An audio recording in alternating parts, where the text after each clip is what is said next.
everyone. This is a review of my automatic cat feeder, and my cat thinks I'm gonna feed her, so she came to join us for this video.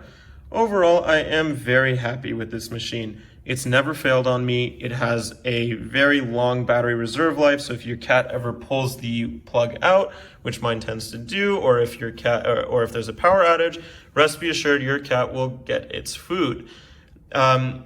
This is great. You can record your voice on it and have it play a voice every time it serves a meal. I chose not to do that because I just found that a little bit creepy, but it is an option. Not the highest sound quality. As you can see here, the reservoir has a lot of food. I will need to do this. It has a silica bag up here to absorb moisture. It also does have an option to manually dispense extra portions, which I'll do now. I'm making my cat really happy, as you can see. Hold that to unlock it, press the button, and out comes the meal.